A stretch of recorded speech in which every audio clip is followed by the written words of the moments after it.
खूनी मंडे के नए original horror show freaky Friday का पहला एपिसोड पोस्टमार्टम लाइव है स्पॉटिफाई पर। So follow the horror show by Khooni Monday only on Spotify, क्योंकि ये सिर्फ वहीं मिलेगा। लिंक डिस्क्रिप्शन में। एक पॉपुलर फैशन इंस्टीट्यूट के फेस्ट की कल्चरल नाइट चल रही थी। कॉलेज स्टूडेंट्स को ड्रॉप पिकअप करने के लिए वहां ऑटो वालों का जाम लगा हुआ था। उन्हीं में से एक ऑटो रिक्शा ऋषि का भी था।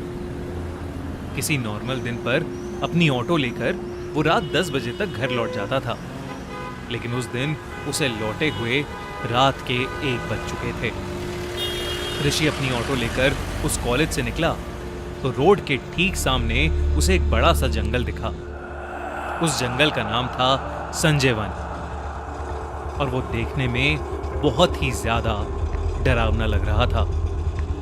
ट्रैफिक से बचने के लिए ऋषि ने एक लेफ्ट कट लिया।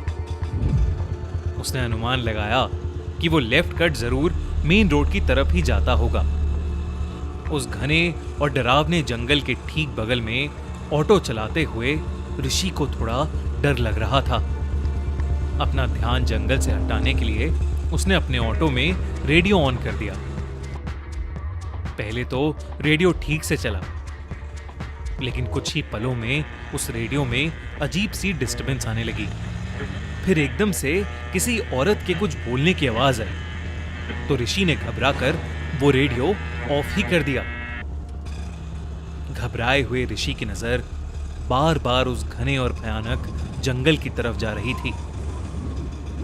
तेज हवा की वजह से जंगल के पेड़ जोर से हिल रहे थे। ऐसा लग रहा था कि शायद कोई तूफान आने वाला है। तभी अचानक से ऋषि को जंगल के अंदर से एक लाल रोशनी दिखाई दी। वो चमकती रोशनी बार बार उसे दिख रही थी। ऋषि को कुछ समझ नहीं आ रहा था। वो बस अपना ऑटो सीधा सीधा चलाए जा रहा था। तभी उसकी ऑटो के सामने एक ट्रैफिक पुलिस वाला पता नहीं कहां से आ गया और उसने ऋषि को ऑटो रोकने के लिए हाथ दिया। लेकिन ऋषि की ऑटो की स्पीड बहुत तेज थी और वो टाइम पर ऑटो नहीं रोक पाया। ऋषि का ऑटो उस ट्रैफिक पुलिस वाले के अंदर से आर पार हो गया। ऋषि ने ब्रेक मारकर जब फाइनली ऑटो रुकी तो वो डर के मारे कांप रहा था। उसे लगा कि उसके हाथों एक एक्सीडेंट हो गया है। किसी तरह जब उसने पीछे मुड़कर देखा तो सड़क पर दूर दूर तक कोई भी नहीं था। ऋषि ने ऑटो से उतरकर रोड पर ध्यान से देखा, पर फिर भी उसे वहां कोई दिखाई नहीं दिया। वो वहां से जल्दी निकलना चाहता था। वो अपने ऑटो में वापस बैठा और उसे स्टार्ट करते हुए उसकी नजर रियर व्यू मिरर पर पड़ गई। उसने जो देखा उसे देखकर वो सुन्न पड़ गया। वो ट्रैफिक पुलिस वाला उस ऑटो की पिछली सीट पर बैठा हुआ था। ऋषि उसे देखते ही जोर से चिल्लाया, पर उस पुलिस वाले ने अचानक ही उसका गला पकड़ लिया। अंधेरे में उस पुलिस वाले का चेहरा नहीं दिख पा रहा था, लेकिन ध्यान से देखने पर ऋषि को दिखा कि उस ट्रैफिक पुलिस वाले का गला आधा कटा हुआ था और चेहरे पर बड़ी बड़ी खरोंचें थीं। ऋषि डरकर जोर से चिल्ला पड़ा, लेकिन उस सुनसान सड़क पर दूर दूर तक कोई भी नहीं था। इसी बीच ऋषि को जंगल के अंदर फिर वही लाल लाइट दिखने लगी। संजय वन के ठीक सामने की दीवार बीच से टूटी हुई थी। अपना गला किसी तरह छुड़ाकर वो उसी दीवार के बीच से जंगल के अंदर घुस गया। बिना कुछ सोचे समझे वो बस भागता रहा। कुछ देर बाद जब वो रुका तो उसने देखा कि वो जंगल के बहुत अंदर आ चुका था।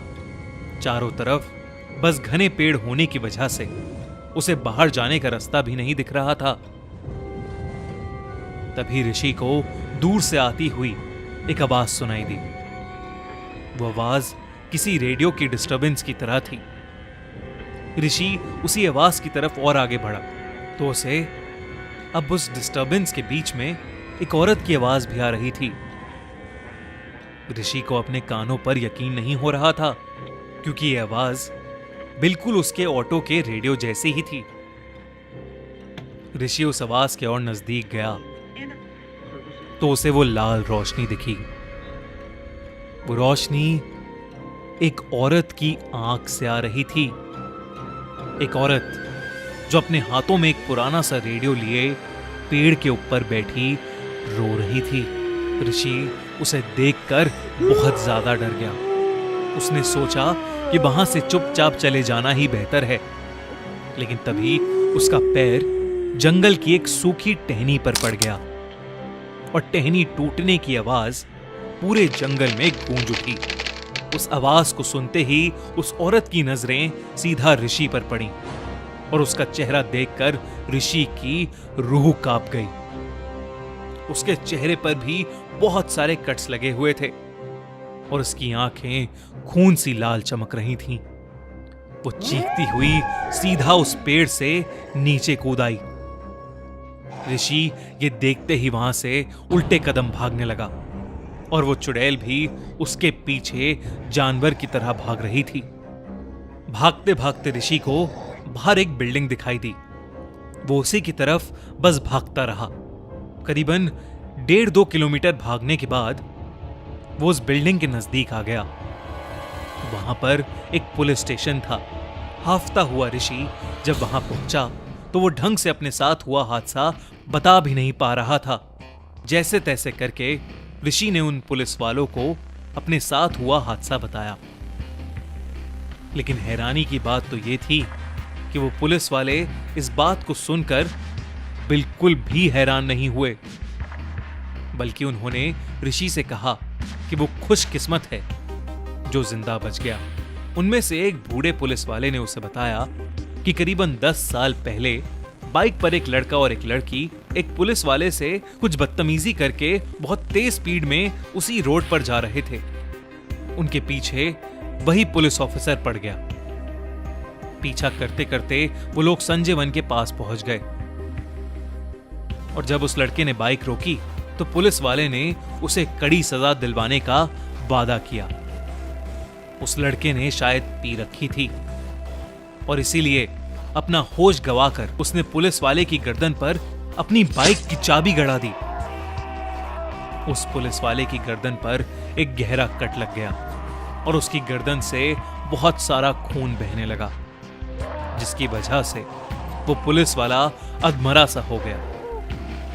पुलिस वाले को ऐसी हालत में देख वो लड़का सिटपिटा गया और उस लड़की को छोड़कर वहां से अपनी बाइक पर भाग गया।